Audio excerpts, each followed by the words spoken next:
Ahora comencé a grabar la clase, ahora que ya superamos los 100 alumnos. Así que bueno, buenas tardes, bienvenidos a la clase, a la cursada de lo que va a ser Física 2 en este año 2026.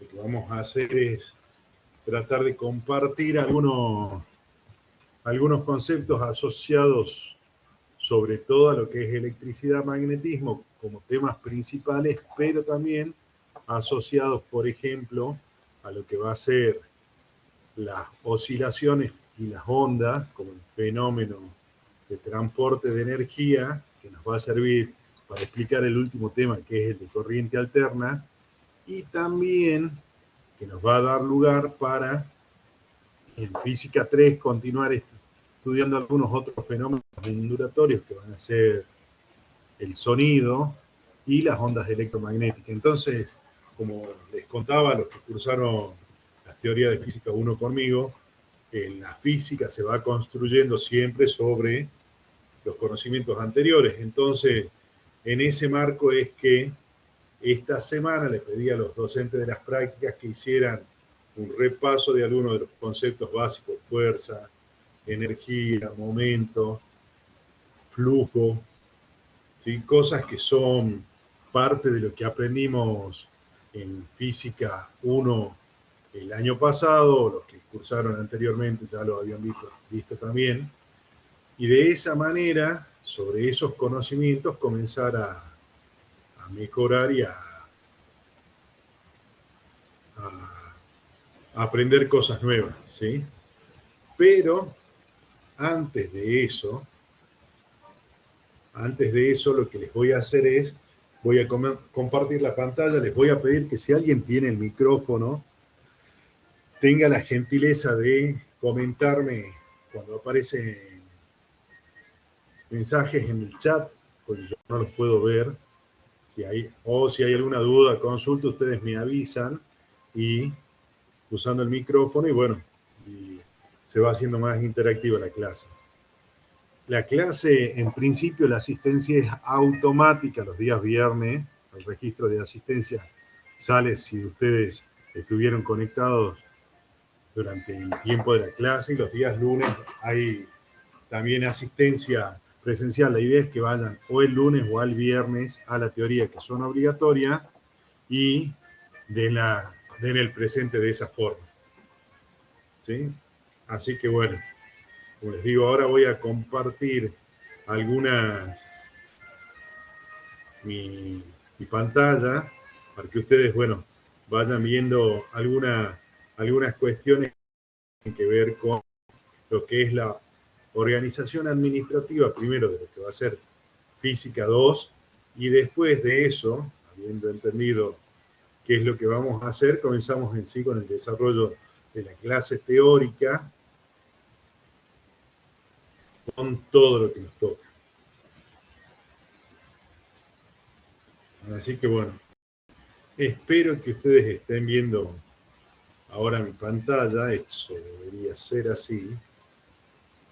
Y lo primero que alguno puede decirme si están viendo la pantalla,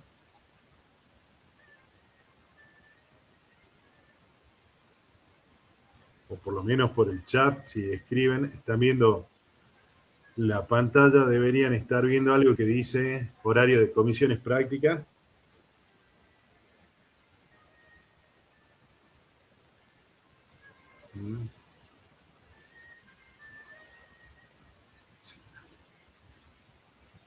Sí, sí, ahí veo que varios están levantando la mano, si lo escriben en el chat o si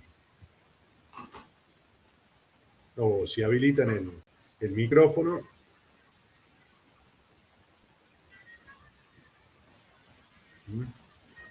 Bueno.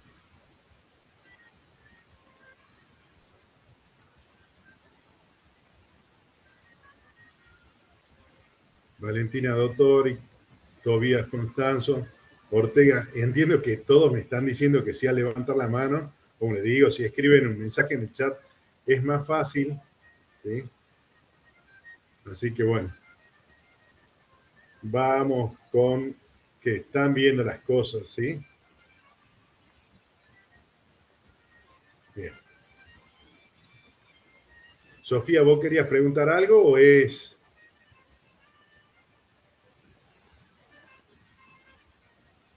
O bueno, Tomás Ramírez, ¿vos querés preguntar algo?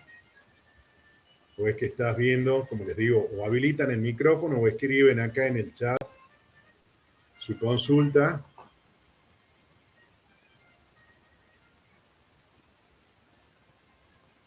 Bien. Entonces, vamos con lo que les estaba comentando. Esto entiendo que ustedes ya lo tienen habilitado y esta semana y la que viene se hacen las inscripciones por comisión. La mayoría de ustedes que están cursando segundo año por primera vez, estas comisiones están organizadas básicamente por carrera y están asociados a los horarios que tienen también de las otras materias. Los que la están recursando son los que a veces tienen dificultades, pero la prioridad la tienen los chicos que están cursando por primera vez y por lo tanto los cambios de comisión solo los autoriza la secretaria académica Lorena Talamé. Así que bueno, por favor, ni esta semana ni la próxima pidan cambios de comisión, porque no los podemos admitir hasta que no tengamos resueltas todas las comisiones con las inscripciones normales, ¿sí? Entonces no escriban, no vayan, no pregunten, asistan en los horarios de comisión que tienen asignados, ¿sí? Hay 5 comisiones a la mañana, 4 comisiones a la tarde y la tutoría que va a estar dando la ingeniera Marcela Apa va a ser los lunes de 16 a 18.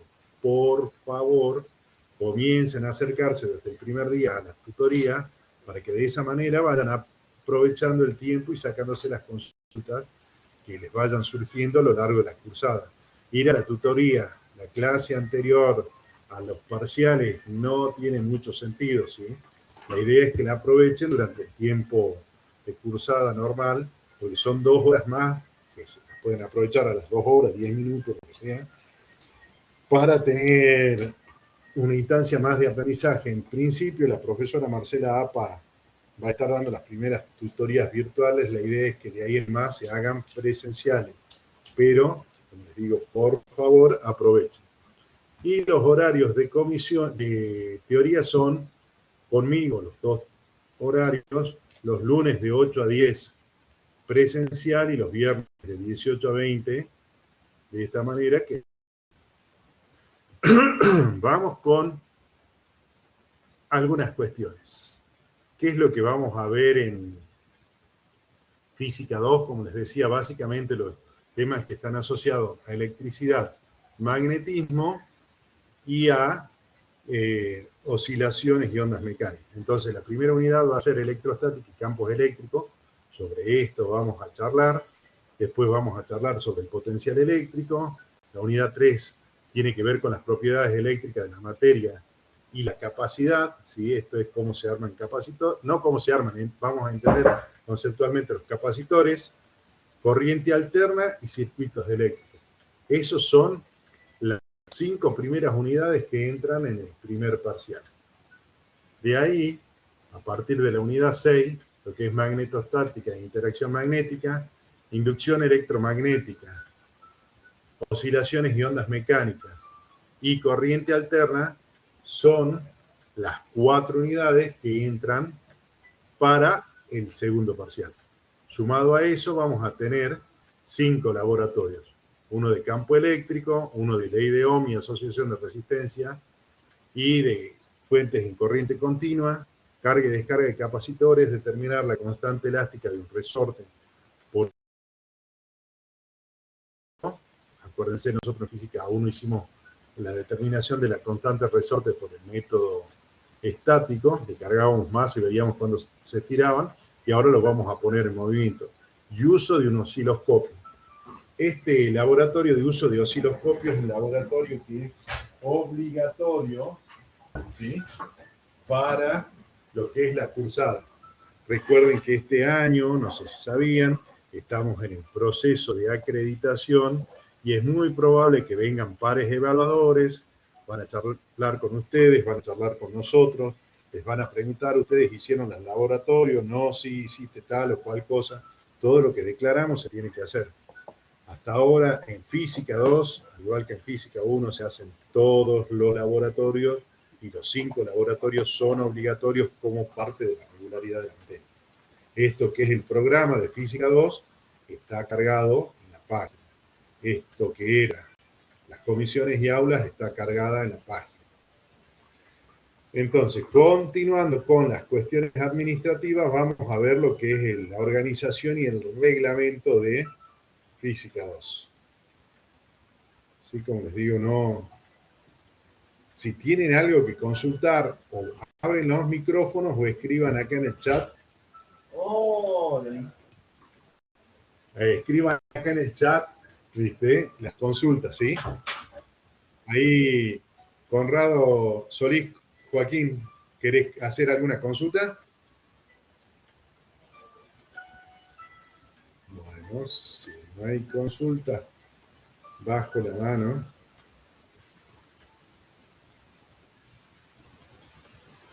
A ver, todos los que están levantando la mano, ¿qué es lo que quieren consultar? Tienen o abren el micrófono o escriben la consulta en el chat. No levanten la mano porque si levantan la mano no sé qué es lo que quieren, ¿sí?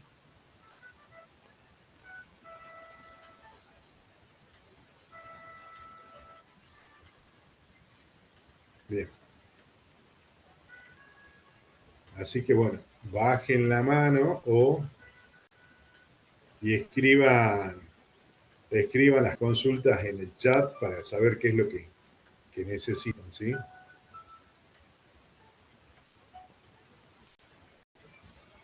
Bien, vamos entonces con... Sí, Luciano, ¿qué necesitas? Ah, bueno, parece que nada.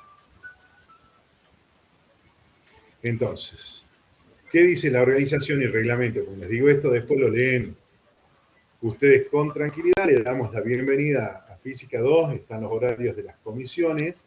Ustedes se tienen que inscribir de manera obligatoria a una de estas comisiones de práctica, tienen que venir a una comisión de teoría y tienen que participar de las tutorías, ¿sí? Además de eso, tenemos lo que es el reglamento de la cátedra. Como les digo, esto lo van a tener que leer ustedes de manera tranquila. Esto es parte del material, porque después cuando ustedes tienen consulta, esto está publicado desde el día antes que larguemos las clases, ¿sí? Entonces esto ya está cargado, lo tienen ustedes a disposición. La asistencia a la teoría y a la práctica tiene que ser del 85%, es decir, si ustedes faltan 2 o 3 veces, están en condiciones de que los dejemos libres, ¿sí? Y quedarse libre significa que por más que vayan a hablar con el jefe de carrera, ustedes no están cumpliendo la condición de que tienen que participar de manera presencial de las clases. Así que sean cuidadosos con ese tema. Respecto de la asistencia de los laboratorios, la asistencia es obligatoria al 100% de los laboratorios.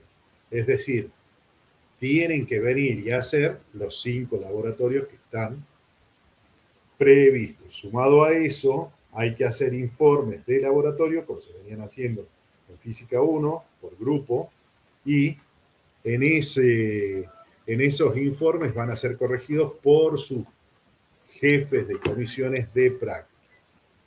La pregunta del millón, ¿qué vamos a hacer con Física 2?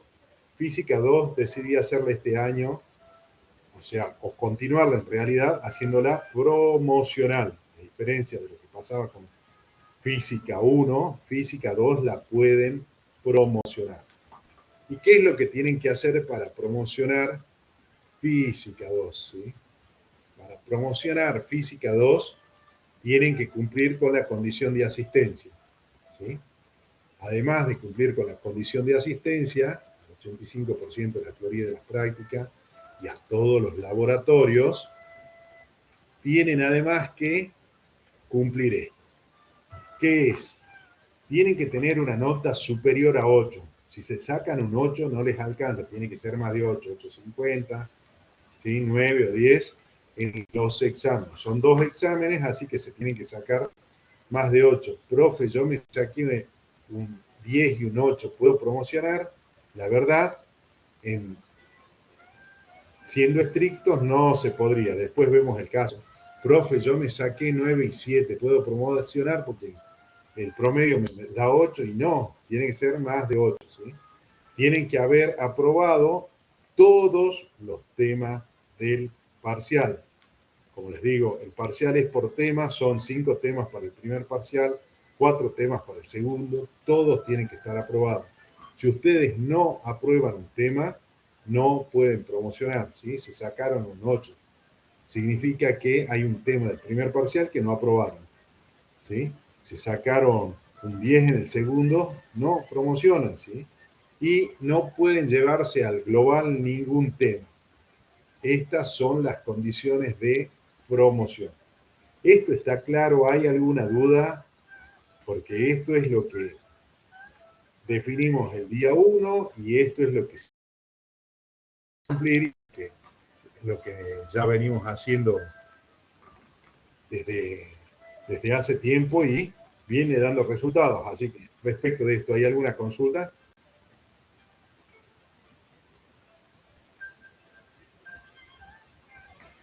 Ay, a ver, permítanme, uno de sus compañeros me dicen que los chats de voz y chats de audio estaban desactivados.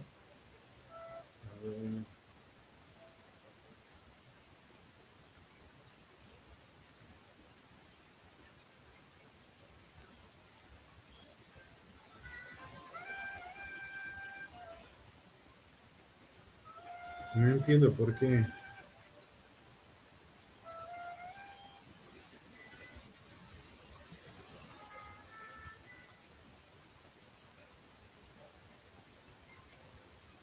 Ahora prueben si pueden publicar. Ahora sí. Gracias. Buenas tardes. Ahora sí. Hola a todos. Gracias, gracias. Ya entendí que sí se podía. Bueno, faltaba un ajuste. Gracias a quien me avisó por celular que estaban muteados. ¿Ah? Como les digo, no sé, si alguno tiene micrófono, haga la prueba y me avisa por acá a ver si el micrófono no está funcionando, a ver si falta algún otro. Profe, sigue desactivado el micrófono. A ver. Permiso de compartir audio. ¿Por qué no me deja? A ver, déjenme ver.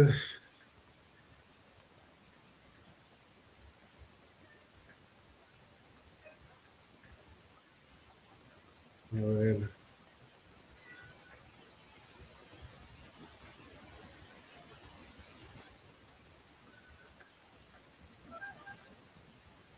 Se suponía que ustedes podían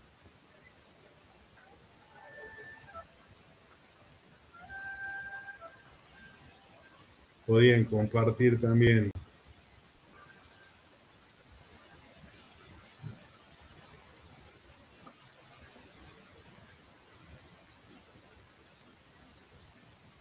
Bueno, ya veo cómo activamos. Parece que por algún motivo están los permisos de compartir audio y video están desactivados.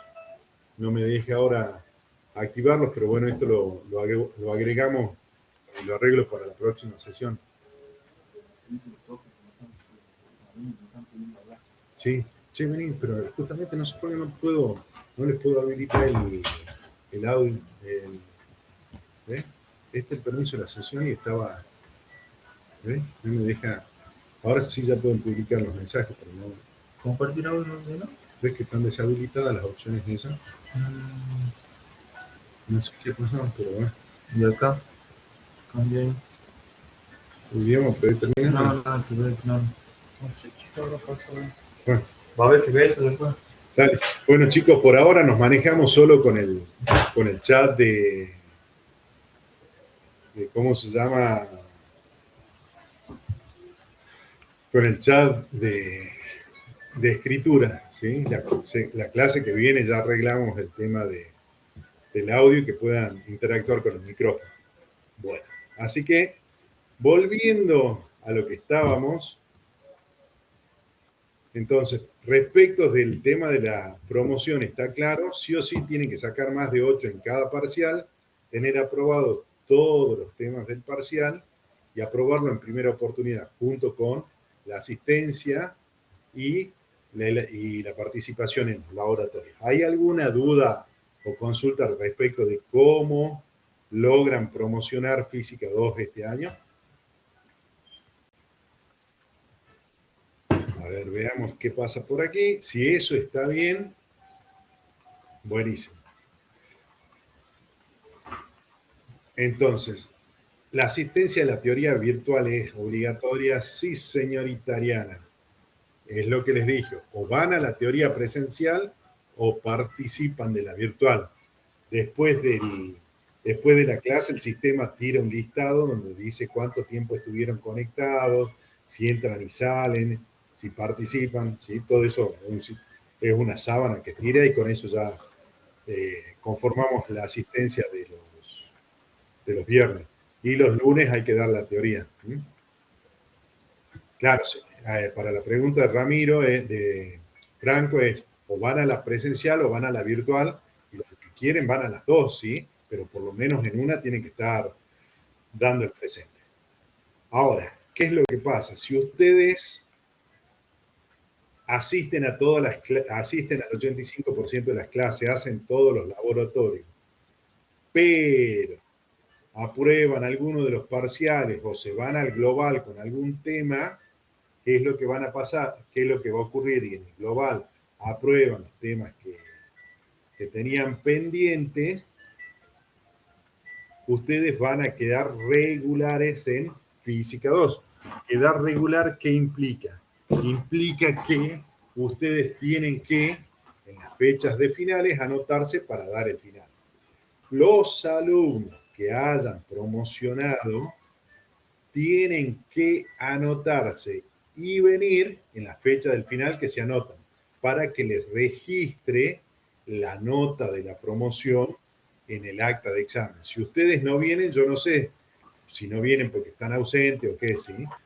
Entonces, sí o sí, los que promocionan tienen que anotarse en el turno de examen y venir a que les asiente en el acta de ese examen la nota de la promoción. ¿Está claro?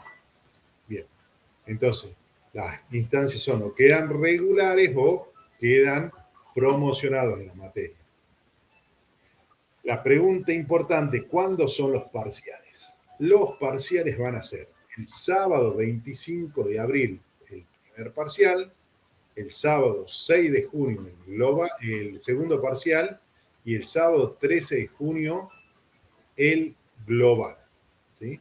Están formalmente notificados, estas fechas ya están informadas en la Secretaría Académica y no se cambian porque hay exámenes de otras materias. ¿Sí?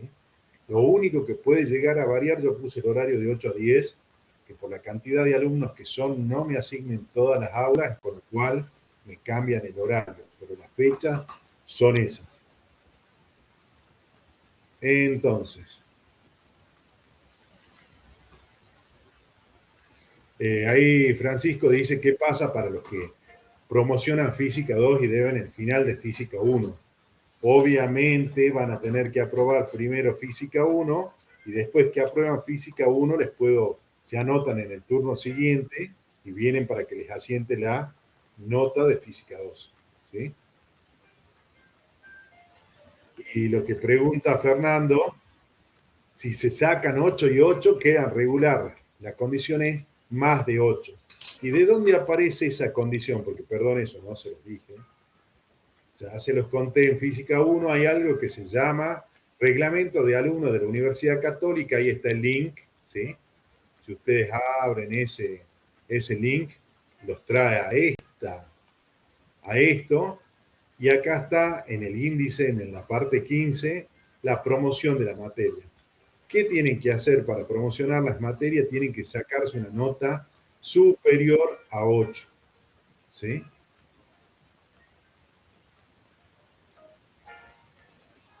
Entonces, si ustedes no sacan más de 8,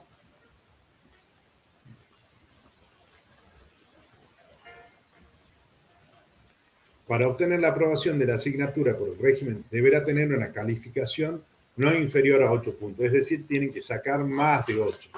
Entonces, la condición esta está en línea con lo que les exige el reglamento, ¿sí? Después veremos los casos particulares. Por ahora, esa es, ¿sí? Esta teoría es para todas las carreras, ¿sí? Lo que pasa es que por alguna cuestión algunos o vienen hoy a la teoría virtual o van los lunes a la presencial. Si quieren estar en las dos, ¿sí? Pueden estar. Pero la idea es, tienen que asistir por lo menos a uno. Vamos, vamos, que esto todavía son cuestiones administrativas y nos falta comenzar a avanzar con el tema de las clases. Entonces ya vimos el tema de las comisiones, organización y reglamento. El programa, el cronograma está publicado, ustedes lo pueden ver ahí.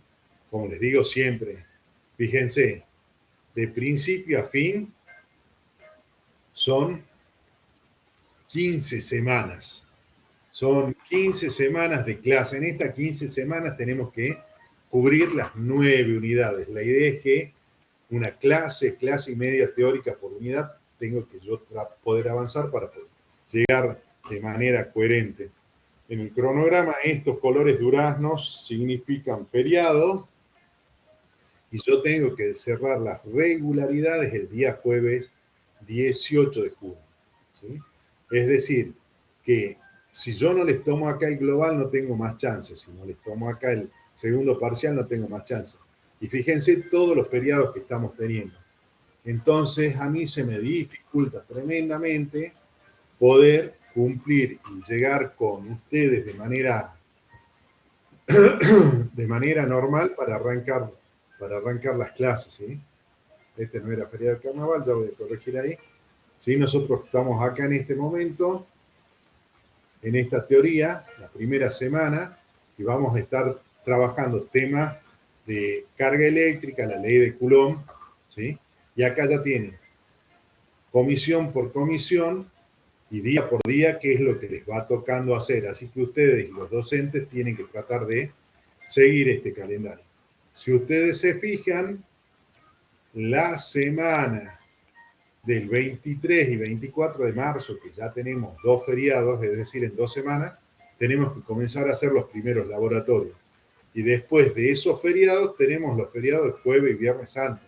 Así que, como ven, prácticamente perdemos una semana completa por feriado. Y recién llevamos 2 semanas de clase. Después ustedes terminen de ver el cronograma a medida que lo voy actualizando por alguna eventualidad. Esto, ¿cómo se llama?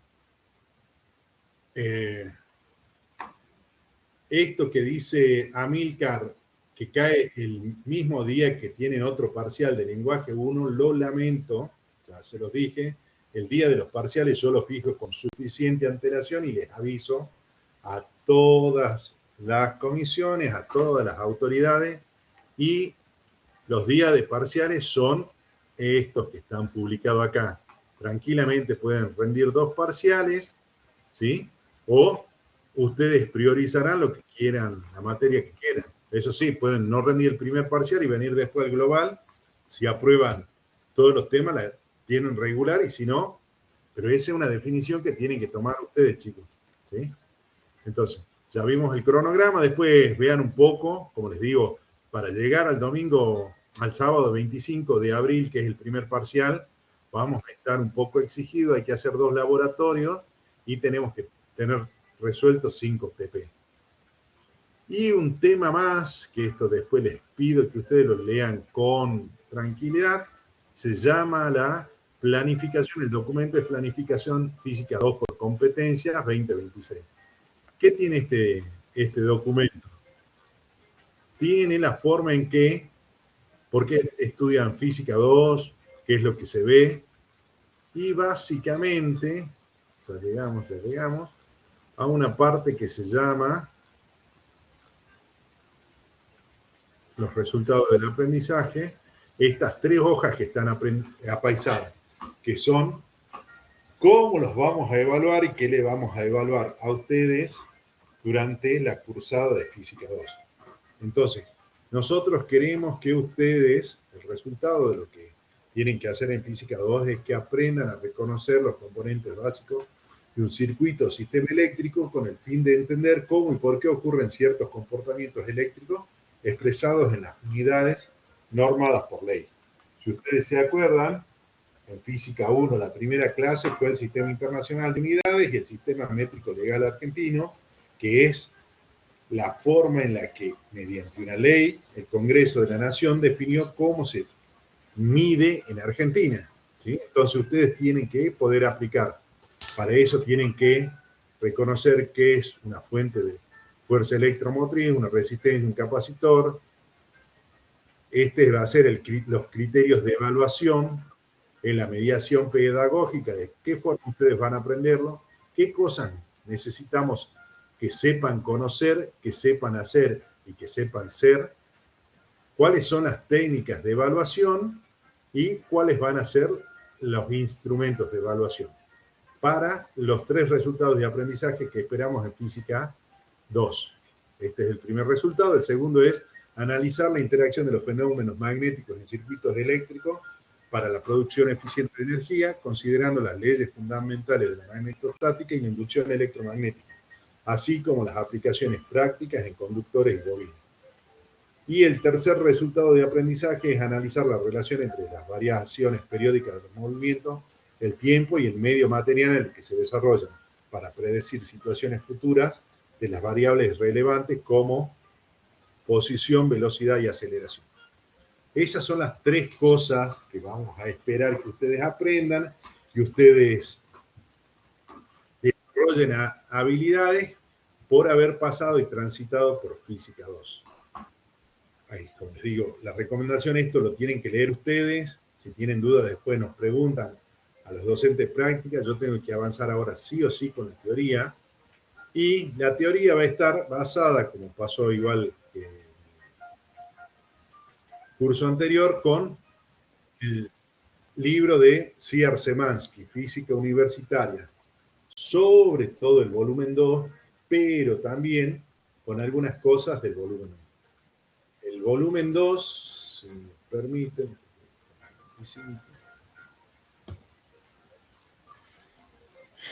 ¿qué es lo que tenemos? En el índice, lo que vamos a estar viendo nosotros son el capítulo 21, carga eléctrica, campo magnético. Esto es lo que vamos a ver hoy, en el tiempo que nos queda, y si llegamos a la ley de Gauss. Estas 2 unidades, parte de la unidad 1. Potencial eléctrico, unidad 2, capacitancia dieléctrica, unidad 3, corriente, resistencia y fuerza electromotriz, unidad 4, y circuitos de corriente directa, unidad 5. Es decir, estos 6 capítulos del libro son los que forman el primer parcial. Fíjense, cada capítulo no son más de, estos son 30 páginas. Este capítulo son 22 páginas. Ustedes son alumnos universitarios. Entonces, la lectura de esto les lleva 40 minutos. Ya se lo dije en Física 1.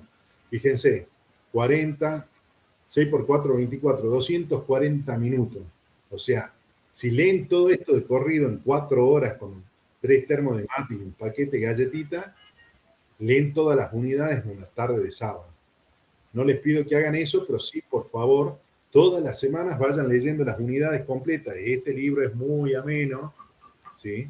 Entonces, sí o sí vayan leyendo, tienen gráficos, tienen explicaciones más allá de las que les damos. Y cuando dicen, profe, ¿de dónde estudio para el parcial, para el final? De acá, tienen que estudiar del libro, de las diapositivas, de las guías, ¿sí? Hasta aquí, ¿alguna duda, consulta? Si no, ahora sí ya entramos con el desarrollo de las prácticas.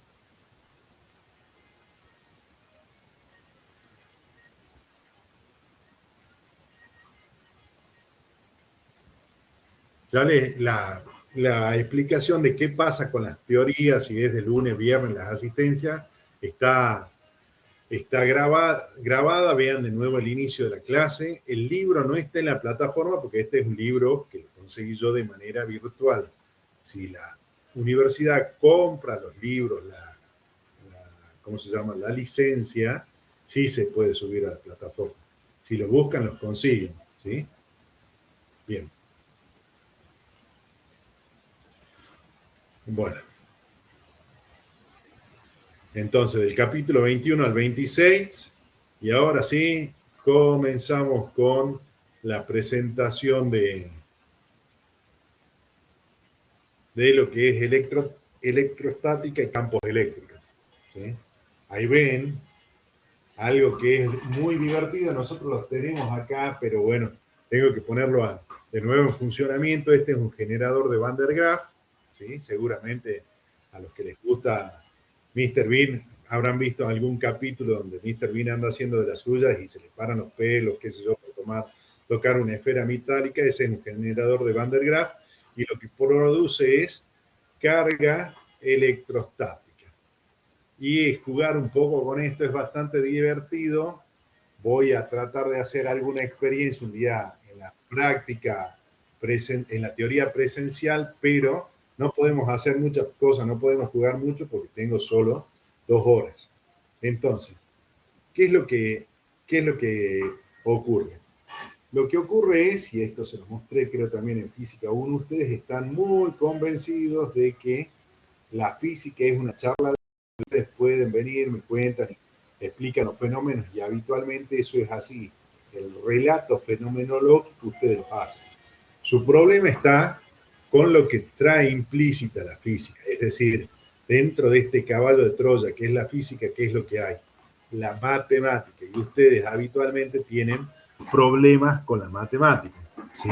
En Física 1 tenían problemas para hacer un producto escalar, un producto vectorial, y acá vamos a tener problemas para hacer algunas derivadas parciales, ¿sí?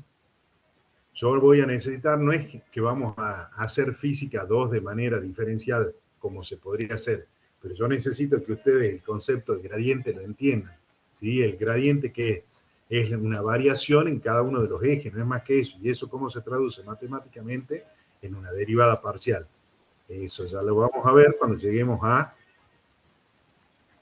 el capítulo de potencial eléctrico. Por lo tanto, ustedes están muy contentos con aprender física. El problema que tiene es que dentro de la física viene la matemática.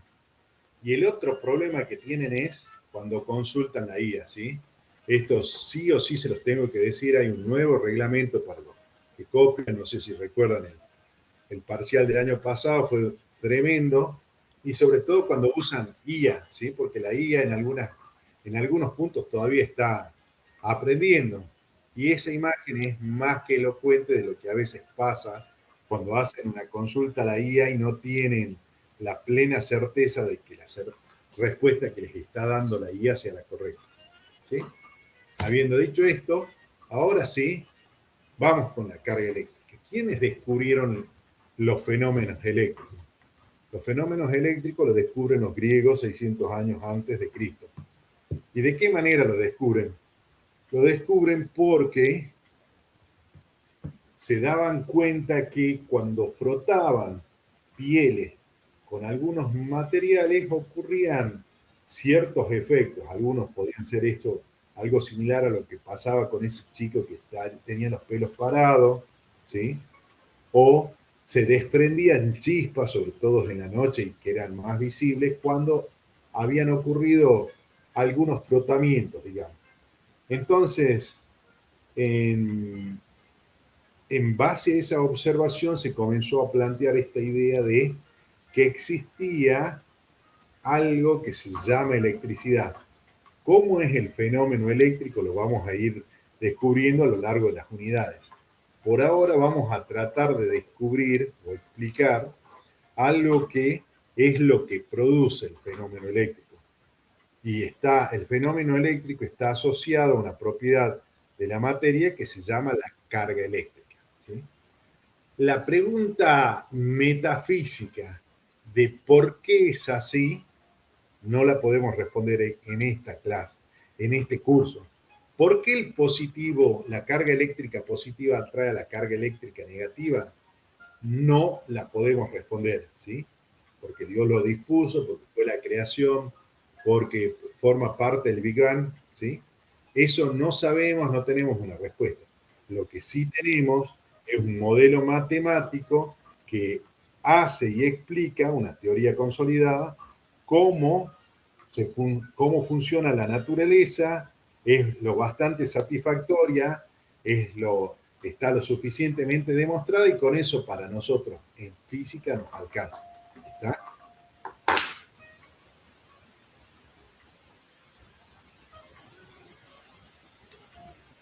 Listo. Estoy viendo, déjenme que saque.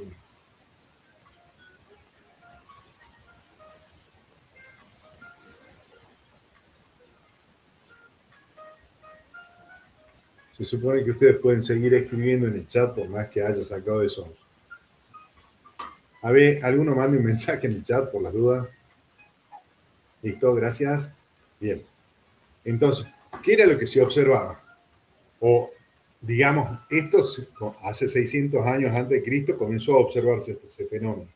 Entonces, ¿qué era lo que podemos hacer como para reproducir este fenómeno y que ustedes tranquilamente lo podrían hacer en su casa? Agarran, arman un ganchito como este, ¿sí?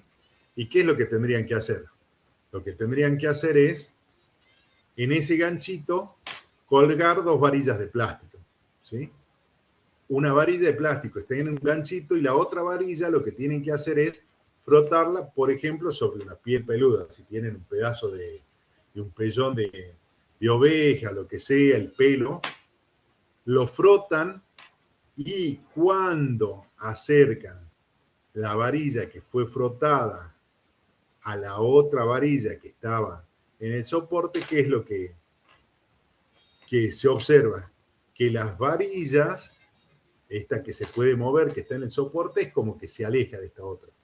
En principio, las varillas permanecían, cuando yo la acercaba una a la otra, no hacían nada, y después de frotarla contra la piel, puede ser su propio cabello, ven que estas varillas que son del mismo material se repelen. De igual forma, lo que podría hacerse es, en vez de colocar en este soporte una varilla de plástico, coloco una varilla de vidrio y tomo otra varilla de vidrio en mi mano, veo que no se atraen y se repelen. Pero si ahora las varillas de vidrio las froto contra seda, ¿qué es lo que voy a observar? Voy a observar que las varillas también se repelen. Pero miren qué curioso, ¿qué pasa si ahora pongo la varilla de plástico en cercanías de la varilla de vidrio? Observo que estas varillas se están atrayendo. O, por ejemplo, si a la varilla de vidrio le acerco el trozo de seda, veo que también se acercan. O si a la varilla de plástico le acerco el pedazo de piel, que observo que también esa varilla se acerca. ¿Sí? Estas son experiencias que incluso ustedes las hicieron. Por ejemplo, cortaban los papelitos, pasaban la regla de plástico por la cabeza, ¿sí? ¿Y qué era lo que hacían? Hacían que los papelitos se peguen a las reglas, ¿sí? El gran experimento de la escuela primaria, ¿sí? Que parecía magia y ahora vamos a tratar de darle una explicación a esa magia, ¿sí? Entonces, si observamos con un poco más de detenimiento, ¿qué es lo que pasa? A nivel macroscópico, no hubo ningún cambio, o sea, esta varilla no se hizo más grande, ni se hizo más chica, ni se desgasta, ni la piel, ni la varilla, porque la frote, ¿sí? O sea, a nivel macroscópico no hay cambio. Entonces, si el cambio no está a nivel macroscópico, ¿qué deberíamos pensar? Que la interacción entre la piel y el plástico, o entre la seda y el vidrio, a nivel microscópico, es decir, a nivel de lo que pasa adentro, induce algún cambio, ¿sí? Ese cambio va a ser la cantidad de cargas que tiene cada elemento, ¿sí? Entonces, cuando yo al plástico lo froto contra la piel, ¿qué es lo que hago? Transfiero electrones, que son las cargas negativas, de la piel hacia el plástico. Ahora, cuando yo froto el vidrio con la seda, lo que estoy haciendo es transferir electrones del vidrio a la seda. ¿Y qué pasa? En ese caso el vidrio me queda cargado positivo y la seda negativa. Fíjense que en el caso del plástico es al revés, el plástico queda negativo, el que recibe los electrones queda negativo y el que cede los electrones, en el caso del vidrio, queda positivo. Ya vamos a ver un poco más este fenómeno, pero entonces, ¿qué es lo que vamos a tener que decir? ¿Sí? Que los griegos en su momento observaban este fenómeno cuando frotaban ámbar, ¿sí? con lana o con seda. El ámbar era un material que se utilizaba en esa época, entonces ese material tenía la propiedad de recibir o transferir electrones. Ahora podemos explicarlo de esa manera. En ese momento se podía ver que el ámbar o atraía o repelía ciertos materiales. Entonces, esta explicación implica, o este modelo explicativo implica que, si bien a nivel macroscópico, a nivel de lo que vemos, no pasa nada, a nivel de lo que no llegamos a ver o de lo que está dentro del cuerpo, está ocurriendo algo. Y la pregunta que necesita una respuesta obvia, todos estos, el plástico, la piel, la seda, la varilla del vidrio, ¿qué son? ¿Son sistemas de qué tipo? De acuerdo a una clasificación química.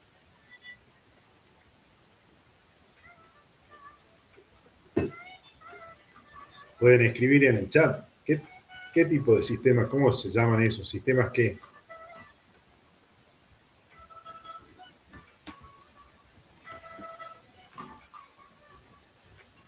No, todavía conductores. No, todavía. Sistemas cerrados, sí puede ser, pero estos sistemas están compuestos por qué cosa? Por materia, ¿se acuerdan? O sea, todos estos serían sistemas materiales, ¿sí? Y si están compuestos por materias, ¿qué tienen en particular todos estos? Si yo lo pudiera ver a nivel microscópico, a nivel de los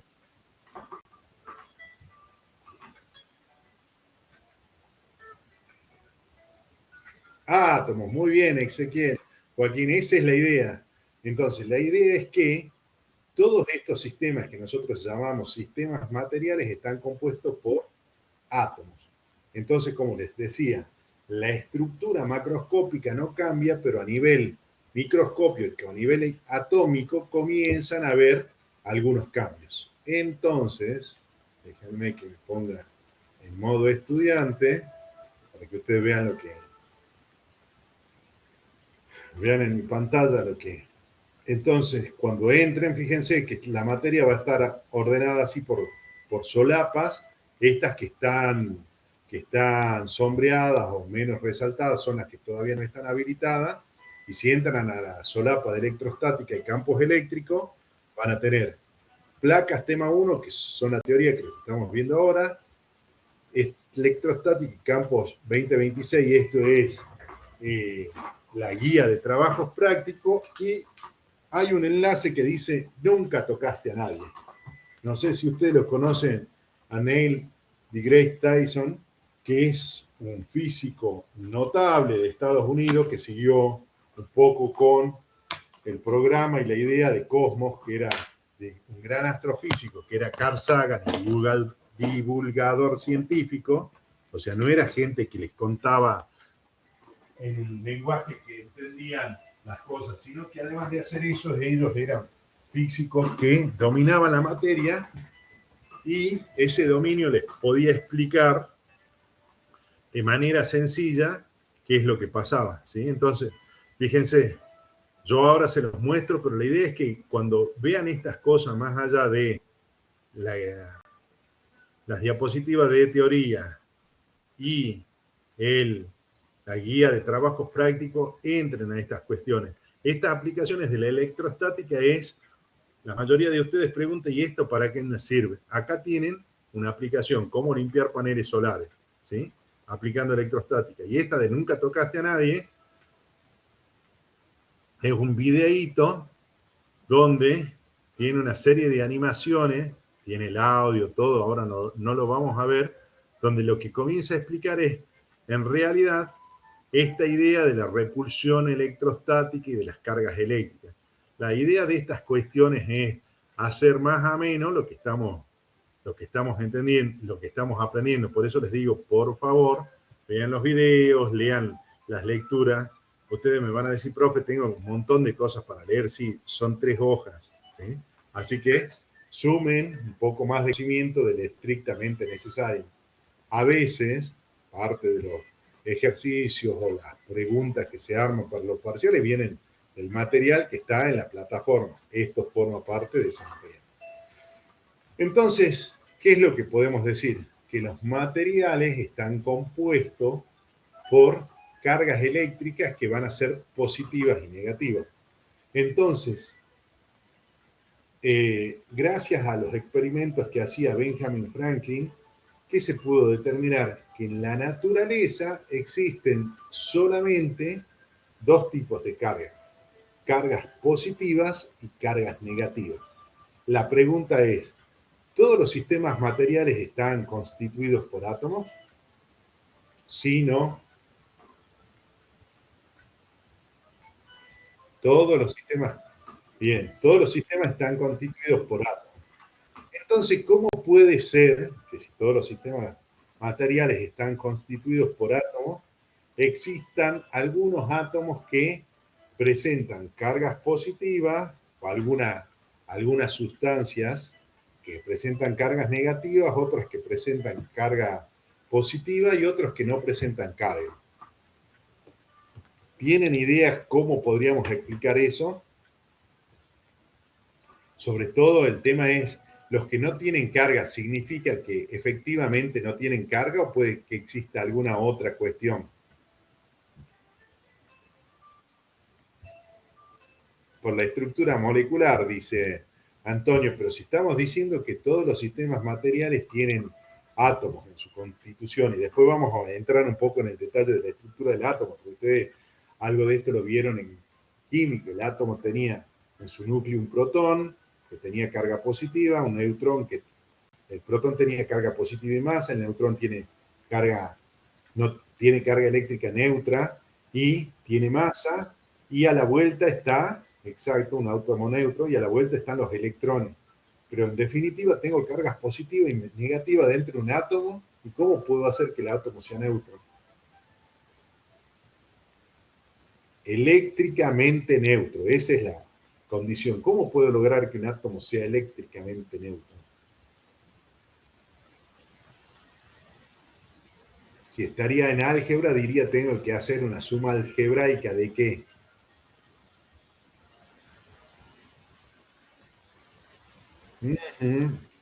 Muy bien, exactamente. La misma cantidad, una suma algebraica de protones y electrones. Protones carga positiva y electrones carga negativa. Entonces, por favor, chicos, cuando hablemos de sistemas eléctricamente neutros, no digan no tiene carga eléctrica, ¿sí? Porque si es un sistema material, está constituido por átomos. Hay átomos, significa que tiene protones y neutrones. Pero para que sea eléctricamente neutro, ¿qué es lo que va a pasar? Voy a tener 10 cargas positivas, 10 cargas negativas, se compensan y la carga neta, ¿cuánto es? Es 0. Ahora, si yo tengo un átomo que tiene 10 cargas positivas y 9 cargas negativas, ese átomo, ¿cómo lo voy a ver yo? Lo voy a ver cargado positivamente, porque tengo 10 cargas positivas, 9 cargas negativas, 9 compensan a 9 y me sobra 1 positiva. Ahora al revés, tengo 10 cargas negativas, solamente 8 cargas positivas, para mí ese átomo va a ser eléctricamente negativo. ¿Por qué? Porque las 8 cargas positivas van a compensar 8 cargas negativas y me van a quedar un saldo de 2 cargas negativas sobrantes. Entonces ustedes dirán, pero profe, esto parece cuestiones muy simples, ¿para qué me sirve? Entonces veamos primero un ejemplo y después vamos a terminar de explicar la teoría. La idea es, esto es cómo funciona la fotocopiadora que tienen, por ejemplo, acá instalada en el campus, ¿sí? Obviamente este es un detalle una explicación ideal teórica, no es el desarrollo de toda la ingeniería que tiene para que salga la fotocopia, sino este es el principio de funcionamiento, se llama. Idealmente, cómo funciona.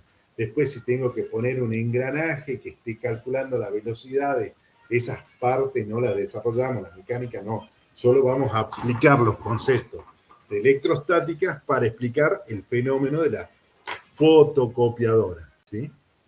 Entonces, algo más que estaba un poco relacionado con la diapositiva anterior, es que dentro de las observaciones que hace Franklin, las cargas positivas atraen a las cargas negativas, es decir, cargas de signos diferentes se atraen, y la otra observación es que cargas del mismo signo, positivas con positivas, negativas con negativas, se repelen.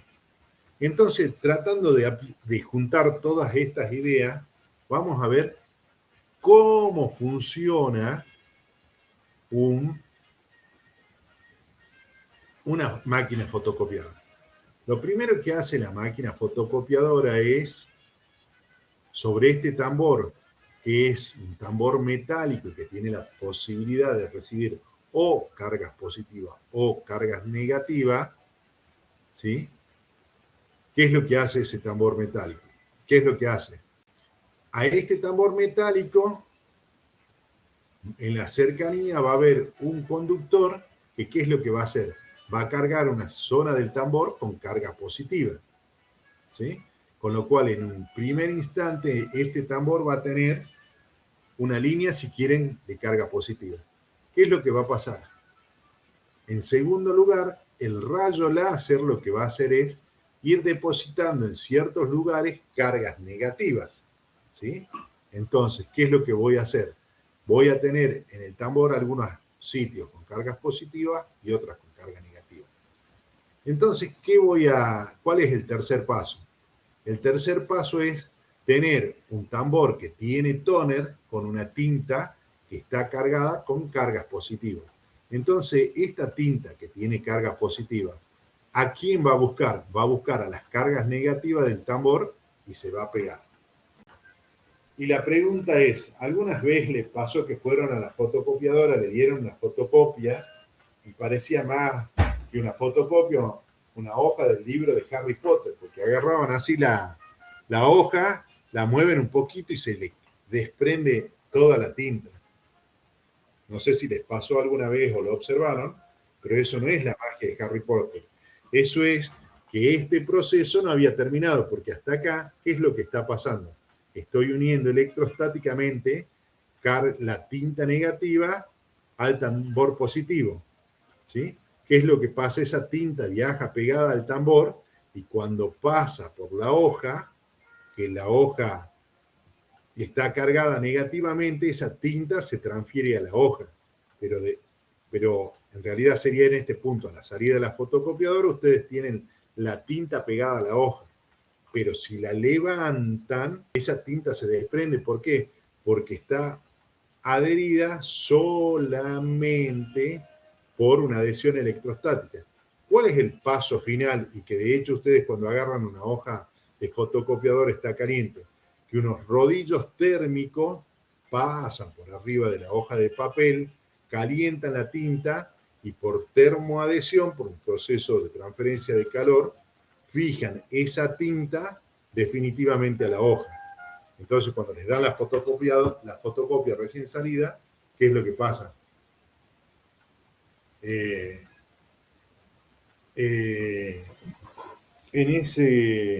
ese caso ya la fotocopia queda completa y este proceso se puede volver a repetir. Pero ¿qué es lo que pasa si yo dejo el tambor en esa situación? El tambor va a tener cargas positivas y carga negativa a lo largo de su superficie. Entonces, ¿cómo termino el proceso?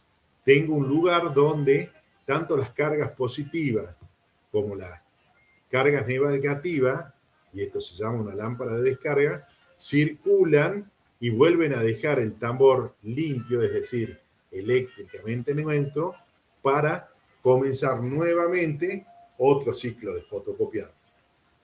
¿Esto está entendido? Este ejemplo está está sacado del libro, ¿sí? La idea es que ustedes cuando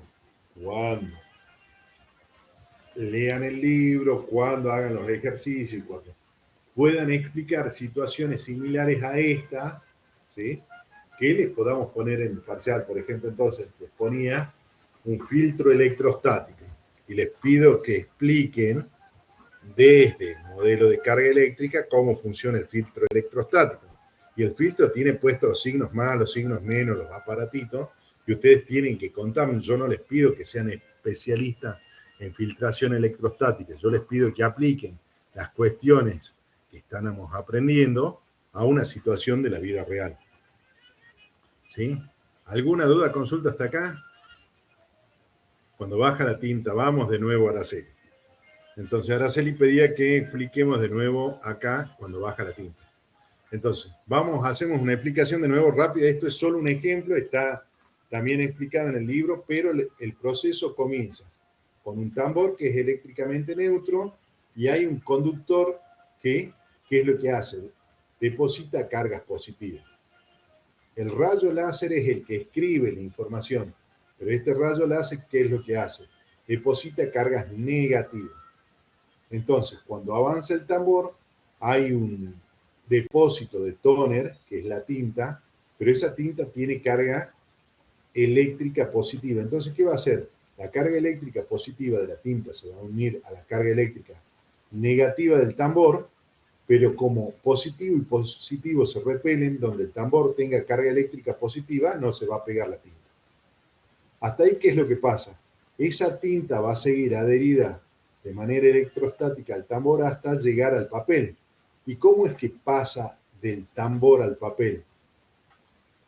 Lo que ocurre es que, si ustedes se acuerdan, la tinta era positiva. El tambor tenía cargas negativas para decir, acá, pegate aquí, tinta. ¿Y qué es lo que hago? Al papel le doy una fuerte carga negativa. Entonces, ¿qué es lo que logro? Que toda la tinta que estaba adherida al tambor pase ahora a estar adherida ¿a quién? A la hoja de papel. Si yo saco la fotocopia en este punto, es lo que les decía, la tinta se desprende, porque ¿qué es lo que hice? Logré solamente adherirla de manera electrostática al papel, pero no la fusioné. ¿Y cómo logro la fusión? La fusión, que ya no es un proceso electrostático, sino es un proceso térmico, mediante calor, esta tinta se adhiere firmemente a la hoja de papel y tengo mi fotocopia. Pero si yo dejara de esa forma el tambor, ¿qué voy a tener? Voy a tener información redundante en el tambor y yo no puedo cambiar el tambor por cada fotocopia que hago. Entonces, ¿cómo culmina este proceso? Poniendo una lámpara que se llama una lámpara de descarga. ¿Y qué hace esta lámpara de descarga? Recibe todas las cargas positivas y negativas. ¿Y qué es lo que hace? Vuelve a dejar el tambor eléctricamente neutro para poder iniciar un nuevo ciclo de fotocopiado. ¿Hasta ahí alguna duda o consulta? Bueno, ya llegamos. Gabriel, ¿cómo definimos las cargas en sí? ¿Sí? O sea, por ahora esto era una explicación. Entonces, como dijimos, ¿cómo vamos a explicar o cómo vamos a armar el modelo teórico para la explicación de la electrostática? Lo vamos a armar en base a las observaciones que ya se habían hecho, como les digo, 600 años antes, que al frotar un objeto en sí no se observa un cambio macroscópico en la estructura. Lo que sí sucede es que hay cambios a nivel microscópico. Entonces, ¿cómo vamos a explicar ese cambio microscópico? Para explicar ese cambio microscópico tenemos que recordar cómo es la estructura o el modelo que explica la estructura de la materia. Nosotros nos vamos a remontar a un modelo básico donde decimos que todos los sistemas materiales están formados por átomos. Esos átomos se agruparán en moléculas o no, sistemas diatómicos, no nos interesa eso. Lo único que vamos a decir es que la constitución fundamental del átomo y que a nosotros nos interesa es un átomo está constituido por unas partículas que vamos a llamar electrón, a la cual le vamos a asociar la carga eléctrica negativa. Ya la vamos a definir con más precisión. Un protón, que es el que tiene la carga eléctrica positiva, y desde el punto de vista eléctrico, el neutrón, que para nosotros no tiene carga. Ahora ustedes me dicen, pero profe, dentro de los protones y los neutrones y los electrones hay partículas subatómicas, están los quarks, dentro de los quarks los muones, los piones, nada de eso nos interesa, ¿sí? El spin, nada de eso nos interesa. Nosotros nos vamos a quedar con la explicación, con el modelo atómico básico, donde un átomo está constituido y toda su masa está concentrada en el núcleo, donde existen protones y neutrones, y en sus alrededores hay electrones que orbitan, y los electrones tienen carga positiva y los protones tienen carga positiva y los electrones carga negativa. ¿Sí? Entonces, ¿qué es lo que ocurre? Dentro del núcleo atómico, los protones y los neutrones se mantienen muy juntos, y ustedes van a decir, pero profe, no me acaba de decir una diapositiva atrás que las cargas del mismo signo se repelen. Efectivamente, la repulsión electrostática es tremendamente grande dentro del núcleo atómico, pero hay una fuerza que en magnitud es mucho más importante, sobre todo para esos tamaños, que es la fuerza nuclear fuerte. Entonces, ¿qué es lo que se logra? Nosotros el modelo que explica cómo actúa la fuerza nuclear fuerte no lo vamos a ver ni siquiera en física 3, para eso tenemos que ir al Balseiro, ¿sí? Entonces, lo que sí vamos a decir es que si bien las cargas positivas del núcleo, los protones, están repeliéndose, existe una fuerza mucho mayor que es la fuerza nuclear fuerte, que hace que todos esos protones permanezcan configurados, todos juntitos, y además junto con los protones, los neutrones, en el núcleo, ¿sí? Entonces las fuerzas nucleares vencen a la fuerza de repulsión entre los protones, ¿sí? ¿Y por qué los electrones están orbitando alrededor y no se escapan? Porque justamente existe una fuerza electrostática entre los electrones y los protones que permiten que los electrones se mantengan más o menos unidos a sus núcleos atómicos. Pero si ustedes se acuerdan algo de química, cuando yo completaba un nivel de energía, cuando completaba un octeto, ¿qué era lo que pasaba? En realidad yo había electrones que me costaba mucho sacar y había electrones que me costaba muy poco sacar de un núcleo atómico. Entonces, los electrones, los elementos atómicos que tenían su octeto completo, formaban parte de la última columna, eran muy estables y era muy difícil que yo les pueda sacar un electrón. Eso eran los gases nobles, ¿se acuerdan? Pero habían elementos que tenían facilidad de ceder electrones, por ejemplo, el oxígeno, y habían otros elementos que tenían facilidad para recibir electrones, por ejemplo, el litio. Entonces, uno eran cationes, otro eran aniones, ¿sí? Y vamos de nuevo, entonces, a la estructura del átomo. Entonces, si yo me fijo, este átomo tiene 1, 2, 3 protones en el núcleo. ¿Y cuántos neutrones tiene? 1, 2, 3, 4. El peso atómico de este elemento es 7. ¿Qué elemento ocupa el séptimo lugar de la tabla periódica? A ver quién lo tiene a mano.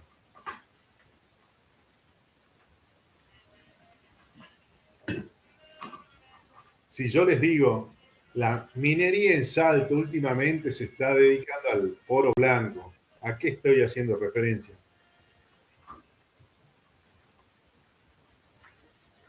No, no es nitrógeno. ¿Cuál es el oro blanco? ¿Qué están sacando de él? Litio, muy bien, Juan, exactamente. Señores, les presento el modelo de un átomo de litio. ¿Sí? Entonces, el litio, ¿qué tiene? 3 cargas positivas Dentro de lo que nos ocupa ahora a nosotros, no nos interesa la parte química, el carbonato de litio, no vamos a hacer batería de litio, cuál es el litio grado batería, no voy a explicarle ni contarle nada de eso. Lo que me interesa es explicar electrostáticamente cómo funciona este modelo. Entonces, ¿qué es lo que decimos? En el núcleo atómico, en un espacio muy confinado, fíjense, dice del orden de 10 a menos 15 metros, acá adentro yo voy a tener cargas eléctricas del mismo signo que van a estar muy juntas. ¿Qué hacen estas cargas? Estas cargas tratan de repeler, de alejarse, pero existe una interacción que nosotros no la estudiamos, que se llama la fuerza nuclear fuerte, que hace que ese núcleo atómico permanezca unido en esa región del espacio. Y alrededor de ese núcleo atómico, ¿qué es lo que tenemos? Tenemos cargas eléctricas negativas que van a ser los átomos, los electrones, ¿sí? ¿Y por qué estos electrones no se escapan? ¿Sí? Estos electrones no se escapan porque justamente estas cargas eléctricas positivas lo están atrayendo. Si ustedes se fijan en este diagrama, hay dos electrones que están más hacia el interior, estos serían los que completan el nivel S, ¿se acuerdan? Yo voy a tener el hidrógeno que es el primer elemento, y el primer gas noble, ¿cuál es?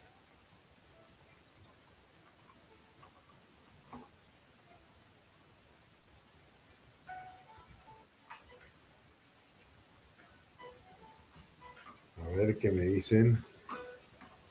El helio, muy bien, ¿sí? Entonces, si ustedes se fijan, estos dos electrones están completando el primer nivel, ¿sí? Es como decir, el hidrógeno, el helio, esto completaron un nivel y tengo un electrón más en una capa más externa, que es la capa que hace que este material, que es el litio, tenga, si bien tiene 3 electrones, ¿qué puede pasar? Va a haber un electrón que va a ser más lábil significa que se puede arrancar con más facilidad, que va a ser este, en rojo. Este electrón que estoy resaltando acá en rojo va a ser el electrón que se va a poder sacar con más facilidad. ¿Por qué estos dos electrones no los voy a poder sacar? Porque estos van a estar más cerca del núcleo atómico y son los que van a ser atraídos con una mayor fuerza, ¿sí? Esto es un poco explicación de cosas que ustedes ya saben de química, ¿sí? Entonces, lo que sí nos importa acá es una definición que vamos a hacer ahora. ¿Cuánto vale la carga eléctrica de un electrón? El electrón va a tener una carga eléctrica, bueno, ya lo definimos después, ¿sí? En la diapositiva que sigue está la definición de las cargas. ¿Qué es lo que nos importa? Si yo me fijo a nivel de una propiedad que estudiamos en física 1, era la masa, y la masa me servía para determinar el peso, fíjense, la masa del protón es del orden de 10 a la 27. La masa del neutrón también es del orden de 10 a la 27 y la masa del electrón es de 10 a la menos 31. O sea, yo debería tener 10.000 electrones, 4 órdenes de magnitud, para tener más o menos en masa la misma cantidad que un solo protón, ¿sí? Entonces, cuando nosotros hablamos, decimos que el peso atómico de los átomos está asociado básicamente a quién? Al peso de los protones y de los neutrones. Los electrones no aportan masa, pero sí, ¿qué aportan? Y qué es lo que nos interesa a nosotros en este momento. Que aporten carga eléctrica. Entonces, si yo observo este átomo como un conjunto, para mí este átomo sería eléctricamente neutro, porque yo cuento 1, 2, 3 cargas eléctricas negativas, 1, 2, 3 cargas eléctricas positivas. La cantidad de carga eléctrica positiva y negativa es igual, por lo tanto, si yo lo observo desde afuera, para mí este átomo es eléctricamente neutro, ¿sí? Entonces, la pregunta del millón es, señoras y señores, entre este núcleo atómico y este electrón, en esta zona, ¿qué es lo que tiene el átomo? ¿Qué es lo que hay en esa región del espacio del átomo?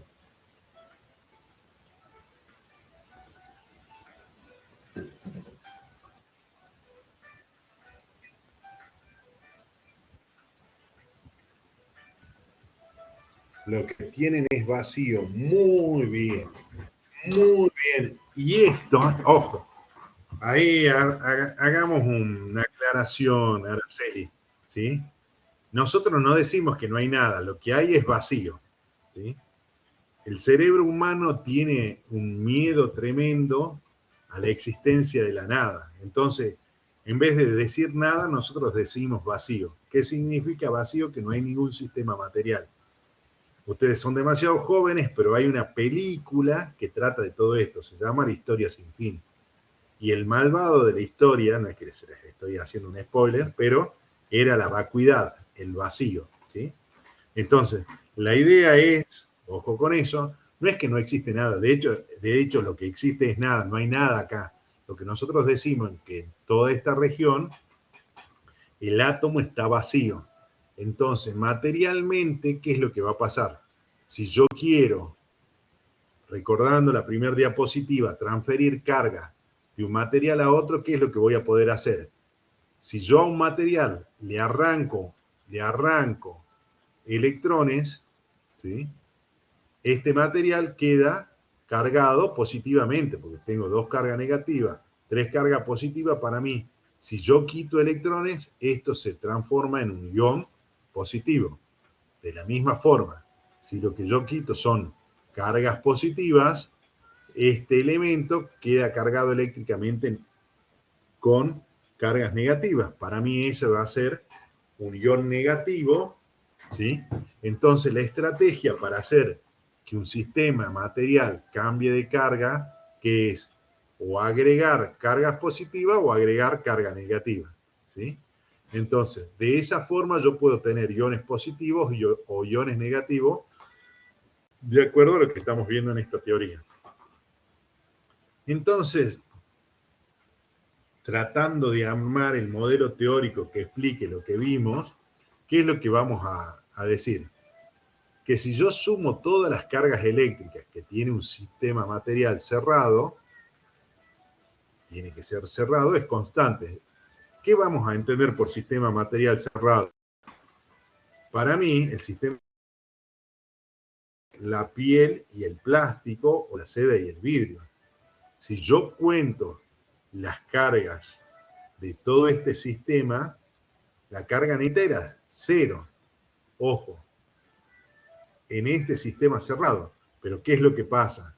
Cuando yo considero el sistema o los componentes de manera aislada, ¿qué es lo que va a pasar? Yo voy a ver o yo voy a transmitir cargas de una parte del sistema a otra. Entonces, hasta ahora, como decía, cuando frotábamos, por ejemplo, el plástico con la piel, si bien ninguno tenía carga, al final de la experiencia, uno adquiere carga positiva, el otro carga negativa, pero el sistema, si yo sigo considerando el sistema piel-varilla, sigue siendo eléctricamente neutro. Lo que logré hacer es acomodar, reorganizar las cargas eléctricas en cada elemento del sistema. ¿Y cuánto es la carga más chiquita, la carga eléctrica más pequeña que puede mover de un lugar a otro? La carga, y esto se demostró experimentalmente, que la carga más pequeña, la unidad de carga que puede mover, es un electrón, ¿sí? Entonces al electrón se le da, o simultáneamente sería un protón, porque decimos que tiene la misma carga eléctrica, pero de otro signo, la unidad de carga eléctrica va a ser el electrón. ¿Y cuánto vale eléctricamente? La carga de un electrón vale menos 1,6, ¿sí? 1,60, 21, 76, 53, 14 por 10 a la menos 19, 1,6 por 10 a la menos 19, y la carga eléctrica se mide en Coulomb, ¿sí? ¿Qué significa que se mide en Coulomb? Hubo un físico notable que era Coulomb, que trabajó mucho y hizo grandes aportes a lo que era la electrostática, entonces a este señor se le dedica esta unidad, por eso esta unidad se escribe con C mayúscula. Y los dos postulados de la conservación de la carga eléctrica o la carga electrostática, ¿qué nos dice? Que si yo tengo un sistema cerrado, la carga total del sistema se mantiene, ¿sí? ¿Qué es lo que puedo hacer dentro de los componentes de ese sistema cerrado? Reorganizar la carga. Y la segunda observación importante es que la carga no es un continuo, sino que viene en cantidades discretas. ¿Y cuál es la unidad fundamental de carga? La unidad fundamental de carga, en principio, para nosotros va a ser el electrón. Después, un poco más adelante, vamos a estudiar que lo que tiene movilidad, sobre todo en los sistemas materiales, son los electrones, ¿sí? ¿Podemos tener iones? Sí, cuando vamos a hacer el laboratorio, en realidad nosotros no vamos a hacer una solución de electrones. Lo que nosotros vamos a hacer es una solución de iones, pero ya lo vamos a ver cuando lleguemos. Pero la idea de la conducción eléctrica y demás supone que el elemento con carga que se mueve es un electrón y que la carga más eléctrica, más pequeña que yo puedo movilizar es un electrón. Yo no puedo mover medio electrón, un cuarto de electrón, ¿sí? O yo muevo 1, muevo 2, o muevo 3, o muevo 6,023 por 10 a la 23, es decir, un número de Avogadro de electrones, pero no puedo mover medio electrón, ¿sí? En la naturaleza se demuestra experimentalmente que eso no ocurre. Entonces, observando que había materiales a los cuales era muy fácil transferirle carga, y en cambio hay otros materiales que tienen una dificultad muy grande, ya sea para ceder materiales, ceder electrones o ceder carga eléctrica o recibir carga eléctrica, es que comenzamos a pensar y a clasificar a los materiales básicamente en dos tipos. Los materiales conductores van a ser aquellos materiales en los cuales la transferencia de carga eléctrica, supongamos que sean electrones, es muy fácil de realizar. Entonces yo voy a poder mover electrones o carga eléctrica de una zona del material a otra. Un ejemplo de muy buenos conductores son los metales, ¿sí? El cobre, el aluminio y el oro. Esto sí, un spoiler para física 3. Los metales que son buenos conductores de las cargas eléctricas, ¿qué van a hacer? Van a ser también buenos conductores del calor, ¿sí? ¿Qué es lo que pasa? Ya después vamos a ver en física 3 que el fenómeno de transmisión de calor, que es un fenómeno de transmisión de energía, está asociado ni más ni menos que al movimiento de alguna manera de los electrones, ¿sí? Como digo, esto lo digamos para física 3, es solo para que en algún lugar del cerebro vayan quedando estas ideas. ¿Qué es lo que pasa? Después yo voy a tener lo que vamos a llamar los aislantes. ¿Qué son los aislantes? Los aislantes son aquellos materiales que no permiten un movimiento relativamente fácil, como los conductores, de las cargas eléctricas a través de ellos, ¿sí? Habitualmente los aislantes son los no metales, por ejemplo, los cerámicos, los vidrios, ¿sí? ¿Por qué? Porque no tienen electrones en su estructura que tengan la facilidad de moverse libremente, o lo que es lo mismo, los tienen retenidos de una manera muy importante. Hasta ahí son las cosas que ustedes más o menos conocían. Pero entre el laboratorio y la naturaleza se fueron desarrollando algunos materiales que tienen algunas propiedades intermedias, ¿sí? Como los semiconductores. Entonces los materiales semiconductores son aquellos que en determinadas situaciones se pueden comportar como conductores, es decir, permiten o que se muevan a través de ellos las cargas eléctricas, ¿sí? Y en otras situaciones se comportan como aislantes, por eso se llaman semiconductores. No son conductores, no son aislantes, depende qué es lo que tienen en su entorno, se van a comportar de una manera o de otra. Entonces, ¿yo qué es lo que puedo hacer? Yo puedo hacer que un material que tiene una determinada cantidad de carga, ¿sí? Y sobre todo un conductor, que era por definición un conductor. Un conductor es un material que tiene la posibilidad de ceder o de transferir carga eléctrica de una zona a otra con relativa facilidad. Eso es la definición de conductor. Entonces, ¿qué es lo que puedo hacer? Yo puedo cargar eléctricamente un conductor por un proceso que se llama un proceso de inducción, ¿sí? Esto que está acá abajo. Entonces, ahora voy a tratar de contarles en qué consiste este proceso de inducción. ¿Sí? Entonces, fíjense, esta diapositiva es tema de examen, habitualmente de examen final.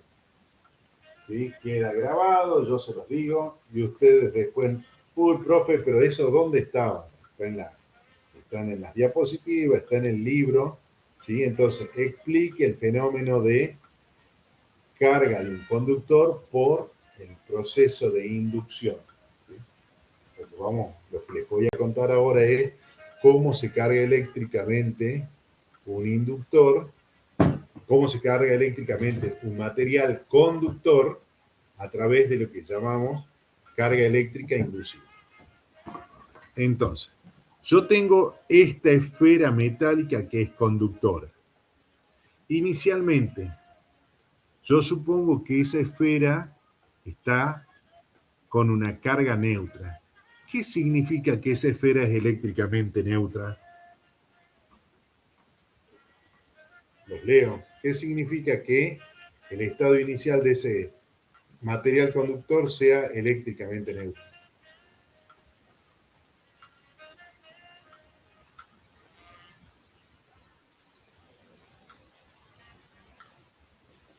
Muy bien, Santiago. Que el sistema sea eléctricamente neutro implica dos cosas. Que la cantidad de cargas positivas y la cantidad de cargas negativas son iguales, por lo tanto la carga neta es igual a cero. O sea, lo que dijo María Victoria, lo que dijo Federico y Santiago es correcto, ¿sí? Son esas dos cosas. Que un sistema sea eléctricamente neutro significa que tiene la misma cantidad de carga positiva y negativa, y por ende están compensadas. La carga neta es igual a cero. Ahora la pregunta de examen. Si tengo un sistema eléctricamente neutro, ¿significa que no tiene carga? ¡Tachán! ¿Qué dicen ustedes? No, muy bien. Exactamente. Por más que el sistema sea eléctricamente neutro, no significa que no tiene carga. Porque de nuevo, si hablamos de sistemas materiales, los sistemas materiales están constituidos por átomos.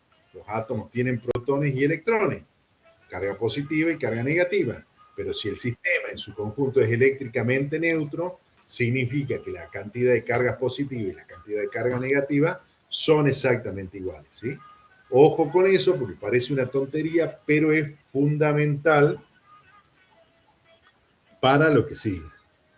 Entonces, decimos que esta esfera metálica es eléctricamente neutra. Significa que tiene la misma cantidad de cargas positivas que de carga negativa. Entonces, ¿qué es lo que voy a hacer? Yo voy a agarrar la varilla que cargué en la primera diapositiva con carga eléctrica negativa, y fíjense qué es lo que ocurre cuando yo acerco un cuerpo cargado a un cuerpo que era eléctricamente neutro. En este cuerpo, que era eléctricamente neutro, que es la esfera metálica, ¿qué pasa? Como las cargas tienen libertad de movimiento, las cargas tienden a ordenarse de manera que las cargas que se atraen con la varilla que estoy acercando, fíjense, y esta varilla la acerco, no es que toca, ¿qué es lo que hace? esta zona de la esfera, si esta varilla era negativa, esta zona de la esfera va a tener mayor cantidad de carga positiva. Acá vamos a decir que voy a lograr tener lo que se llama una densidad delta de carga positiva. Y en esta zona, ¿qué voy a tener? Voy a tener una densidad de carga negativa. La carga neta de esta esfera, ¿cuánto es?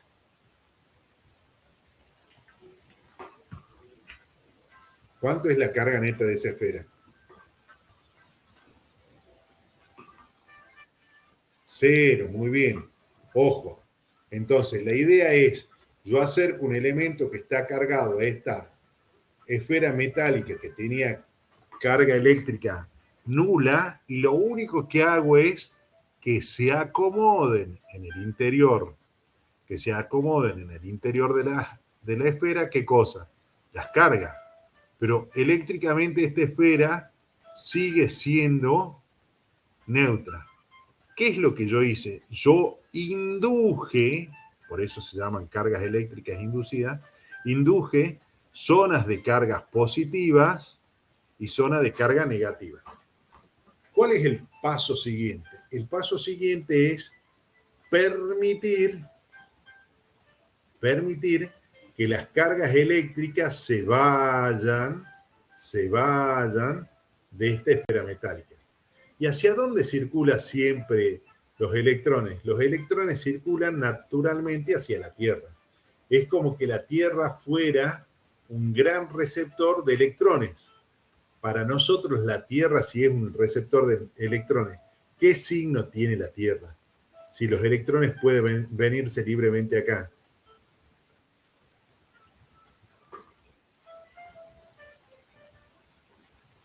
Exacto. Ojo, ojo, ojo, ¿no?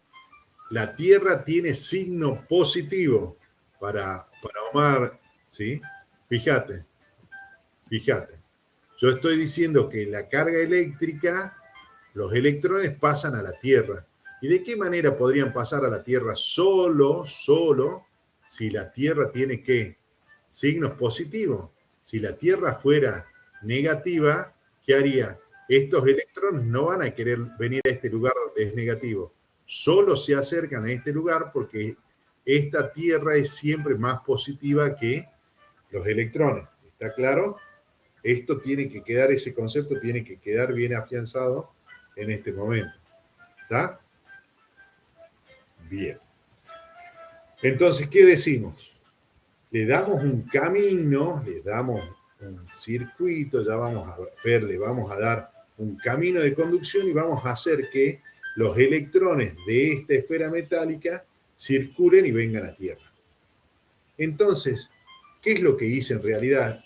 Retiré carga eléctrica. Si ustedes se fijan, que era lo que decía, esta parte de la esfera es un soporte aislante, es decir, esta esfera está aislada del contacto con la Tierra. En este punto, fíjense, tengo la varilla que había acercado a la esfera, tengo carga eléctrica positiva en la esfera y carga eléctrica negativa en la Tierra. Estas cargas negativas, ¿de dónde venían? Venían de la esfera metálica. Fíjense qué es lo que ocurre ahora cuando yo alejo la barra. Cuando yo alejo la barra, esta esfera metálica, ¿cómo queda? Me queda con cargas positivas, ¿sí? Entonces, de esta manera, de esta manera, habiendo partido de una esfera metálica que era eléctricamente neutro, puedo llegar a tener una esfera metálica cargada positivamente, ¿sí? ¿Por qué?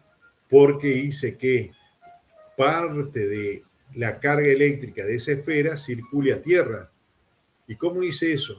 Eso lo logré a través de una división de cargas, ¿sí?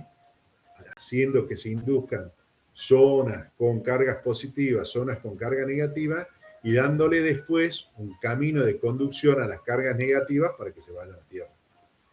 Este fenómeno completo con los 5 estadios es lo que se llama el fenómeno de cargas eléctricas por inducción. Este es un tema que siempre tomamos, siempre le pedimos que lo expliquen y a veces hacen algo. A ver, ¿qué escribe? Lo que dice Juan es, sí, ¿a dónde va a ser la densidad de carga positiva? Fíjense, de nuevo, yo salía de una esfera metálica que era completamente neutra y después de todo el proceso, la esfera metálica queda con una carga neta como positiva y la Tierra queda con una carga neta negativa. Ahora, si yo analizo el sistema esfera-Tierra, ¿cómo era? Era neutro al comienzo y es neutro al final. Lo único que hice es ordenar y separar, en este caso, dónde quedan las cargas. ¿Está entendido eso? De nuevo, si yo considero este sistema cerrado, en este sistema cerrado no se puede transferir carga. Ya después vamos a ver que hay un principio que dice la energía no se crea ni se destruye, solo se transforma. ¿Sí? Yo lo que estoy haciendo es eso, transformando, dividiendo, separando las cargas eléctricas. Dejo una región del espacio con carga eléctrica positiva, que es la esfera metálica, y dejo otra región del espacio, que es la Tierra con cargas eléctricas negativas. ¿Hasta aquí alguna otra duda, consulta?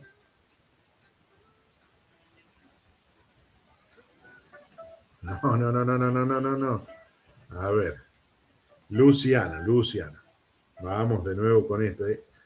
Es importante, cuando estamos en el punto C, yo le doy un camino de conducción, las que se mueven son las cargas eléctricas negativas que tenía la esfera, o sea, los electrones.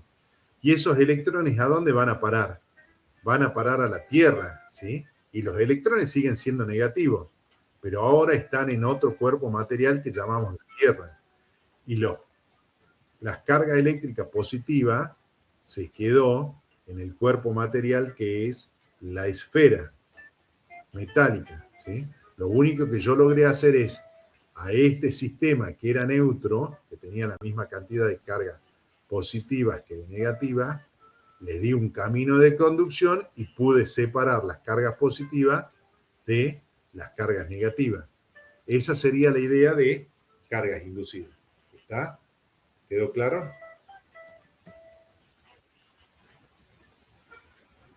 Buenísimo.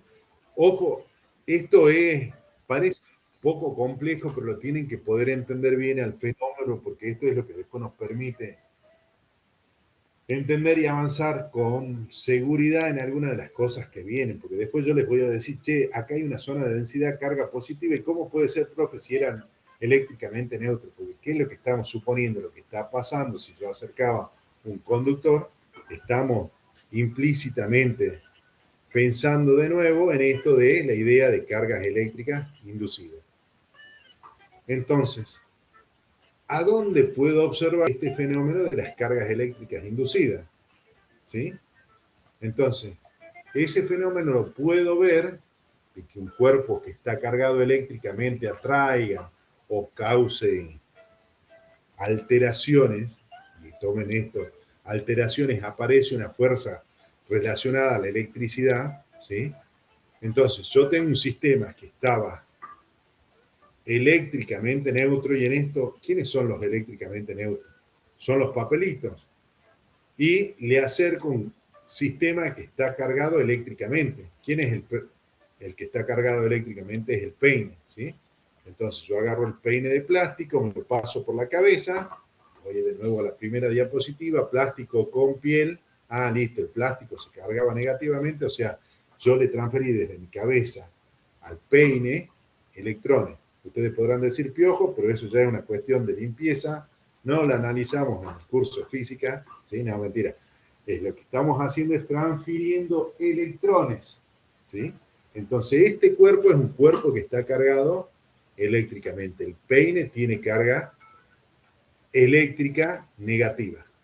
El papel, ¿cómo era? El papel es eléctricamente neutro, pero ¿qué es lo que tiene? Yo podría imaginar que a nivel interno el papel puede organizar sus partículas cargadas de la siguiente forma. Si yo considero que el papel tiene partículas que tienen cargas positivas y carga negativa, esto ya vamos a llamar dipolo, ¿sí? Van a tener dipolo, esto va a ser un dipolo eléctrico, va a tener una carga positiva y una carga negativa. ¿Qué es lo que va a tratar de hacer este dipolo? Va a tratar de orientar todas las cargas positivas en cercanía a las cargas negativas del peine. Y todas las cargas negativas las va a tratar de poner lo más lejos que pueda de las cargas negativas. Entonces, ¿qué va a pasar? Como todas las cargas positivas van a quedar un poco más cerca que las cargas negativas, este papelito que era eléctricamente neutro comienza a pegarse mágicamente, truco de primero o segundo grado de la escuela primaria, al peine, ¿sí? Entonces, los electrones en cada molécula del papel, que era neutro, ¿qué hacen?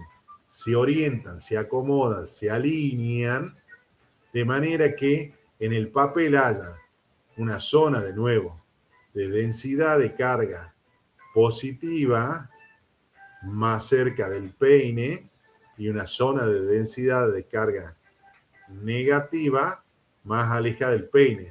Entonces, como todo este papelito acá parece que fuera más positivo y acá más negativo, ¿qué es lo que hace? Se pega al peine. Pero este papelito, al haber quedado orientado con densidad de carga positiva y densidad de carga negativa, este papel que era eléctricamente neutro ahora está funcionando de nuevo como un cuerpo cargado. Entonces, ¿qué es lo que puede hacer? Puede inducir en otro papelito también la reorientación de su carga.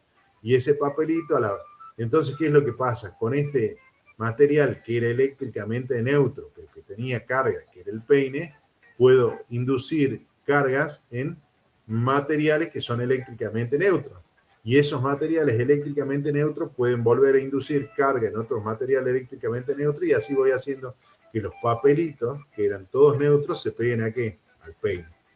Todo eso, gracias a qué? Al fenómeno de carga eléctrica inducida. ¿Quedó clara la idea? Chicos, ¿quedó clara la idea? Buenísimo, buenísimo. Bueno, avanzamos un poquito más. Nos quedan ya 10 minutos antes del corte. Pero bueno, avancemos con algunas ideas más, porque quería tratar de llegar a la ley de Coulomb. Este señor, Charles Augustin Coulomb, es el que estudió con detalle cómo se producía la atracción eléctrica entre pequeñas cargas, ¿sí? Y formula una ley, que es lo que vamos a conocer como la ley de Coulomb, que es el modelo mediante el cual se explica la atracción eléctrica entre las cargas. Entonces, ¿qué es lo que hace? Él usa una balanza de torsión. Esta la llegamos a ver en Física 1, la balanza de Cavendish, que ¿qué es lo que hacía? ¿Qué estudiaba Cavendish? ¿Se acuerdan? Él ponía por acá una masa grande con una masa chiquita y veía cuánto se torcía, ¿sí? Acá un eje, y decía esa rotación, esa era la fuerza de atracción, ¿sí? Entre masas. En realidad también lo vamos a ver después en Física 3 cuando expliquemos el fenómeno de atracción gravitatoria. Pero básicamente esa es la idea. ¿Qué es lo que hizo Coulomb? Con una idea similar dice, si yo tengo en este sistema atado al eje, y acá yo se lo repaso rápidamente, en este eje hay un eje rígido que está asociado a una agujita acá, ¿sí? Y acá esta parte del sistema tiene una escala graduada. Entonces esta aguja se mueve por esa escala graduada, ¿sí? Y eso gracias a qué? A que acá abajo hay dos esferitas que están cargadas eléctricamente. Entonces, ¿qué es lo que hace? Cavendish podía, por este agujerito, meter una carga y ver qué pasaba. Si tenía cargas eléctricas del mismo signo de las que estaban, estas pelotitas giraban, rotaban, con lo cual acá la aguja también giraba acá arriba, ¿sí? Y él medía una rotación, ¿sí?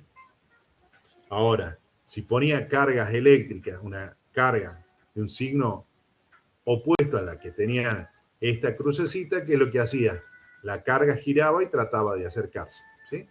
Entonces, con este dispositivo y con esa simpleza, Coulomb logró darse cuenta de una serie de fenómenos, ¿sí?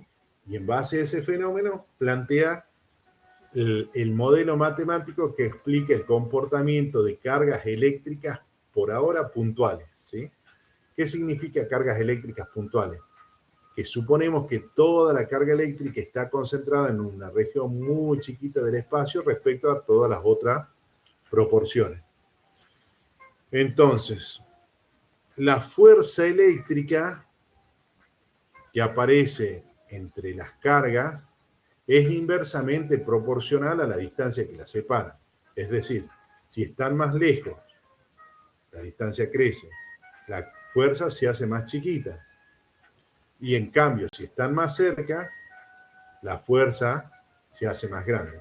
Pero no solamente con la distancia, sino en realidad las fuerzas son proporcionales inversamente proporcionales al cuadrado de la distancia. ¿Sí? Esta es una primera observación. Y la segunda observación que hace gracias a este experimento, que la fuerza también depende de manera directa de la carga que tienen estas esferas. Entonces, si yo pongo una esfera que tiene el doble de carga, la fuerza se aumentaba por un nivel de 2. Si ahora yo ponía la mitad de carga, la fuerza se dividía a la mitad. Entonces, ¿qué es lo que plantea Coulomb? Coulomb plantea una ley, modelo matemático que trata de explicar lo que va a llamarse la fuerza electrostática. ¿Cómo funciona la fuerza que aparece entre dos cargas eléctricas? La fuerza que aparece entre dos cargas eléctricas es proporcional, directamente proporcional, ¿a qué cosa? Al producto de las cargas eléctricas e inversamente proporcional al cuadrado de las distancias que separan esa carga. Fíjense que esta expresión que les estoy señalando acá es la expresión que les permite calcular el módulo de una fuerza. Las fuerzas eran magnitudes ¿de qué tipo?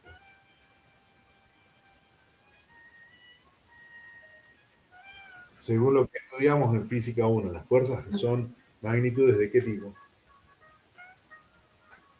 Vamos, los leo y ya casi con esta diapositiva terminamos. Muy bien.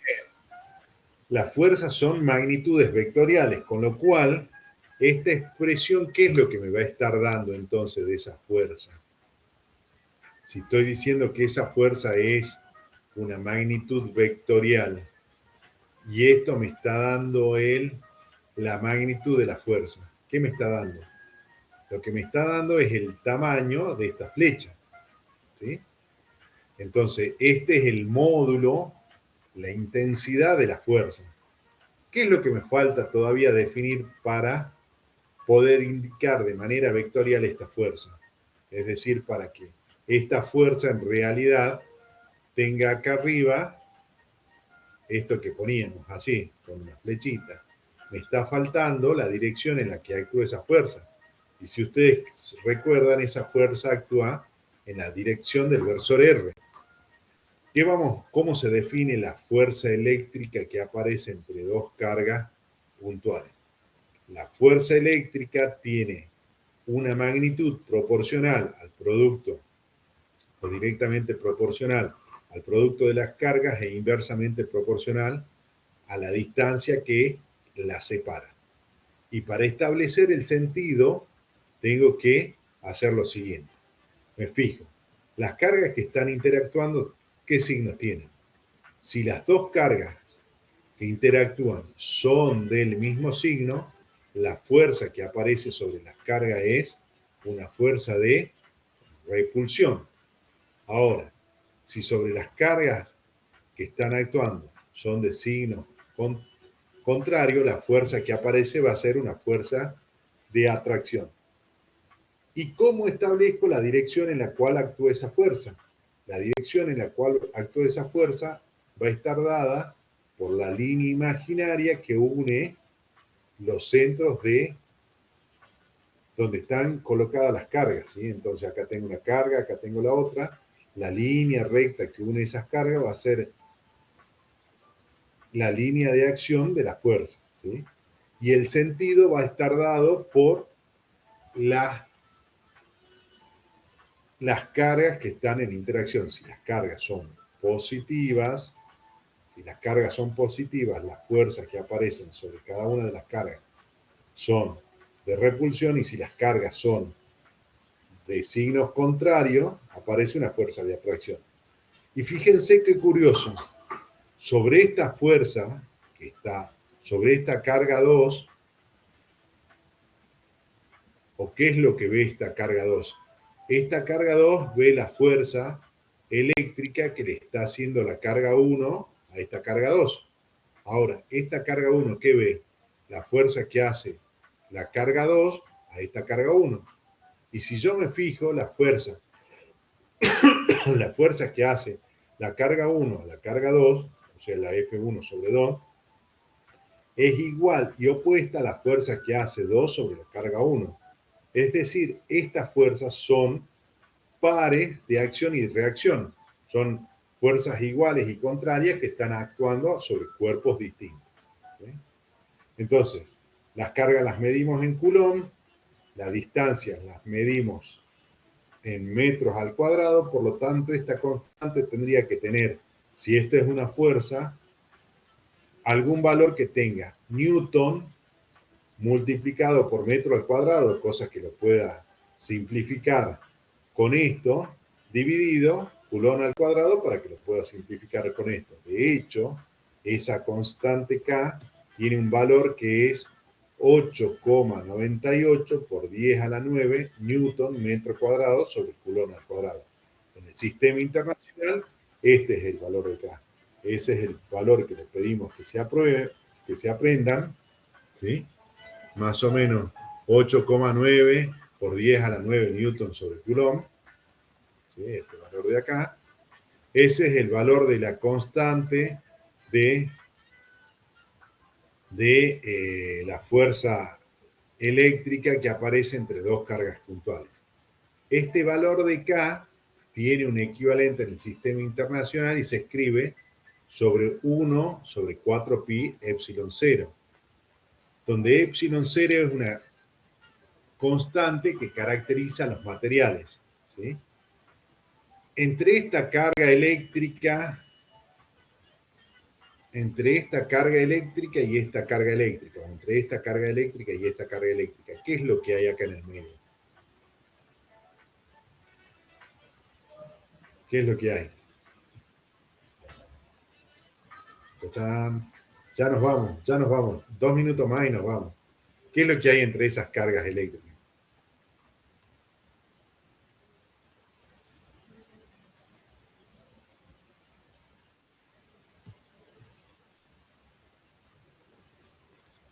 Sí, un medio. ¿Pero qué medio hay? ¿Qué ven ustedes? ¿Qué hay acá? No me digan la hoja de papel, ¿no? Estas cargas están puestas una... No quiero emplear la palabra, la idea es que ustedes puedan darse cuenta. No, la distancia es la que los separa. Muy bien. Tomás dijo vacío. Exactamente. Entre esta carga y esta otra, lo que hay es vacío.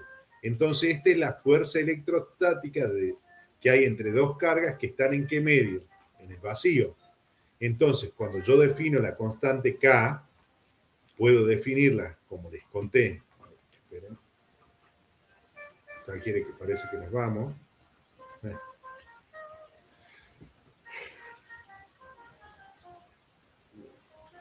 Ya nos vamos, ya nos vamos. Esta constante K, como les estaba mostrando, la puedo definir. Esto va a valer 8,9 por 10 a la 9 newton por metro cuadrado sobre coulomb al cuadrado. Y la puedo expresar como 1 sobre 4 pi epsilon 0, donde epsilon 0 es una constante que se va a llamar permitividad del vacío, que me va a caracterizar la parte eléctrica del medio material en el que estoy trabajando.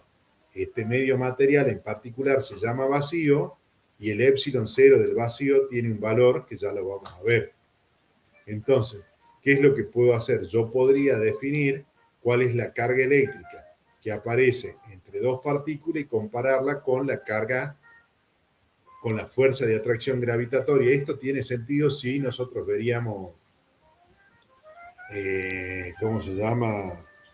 La ley de gravitación en física 2, como la vamos a ver en física 3. Este ejercicio es el que resolvemos en gravitación universal en física 3. Y esto solo para terminar, y hasta acá llegamos para que puedan hacer ejercicios de la guía.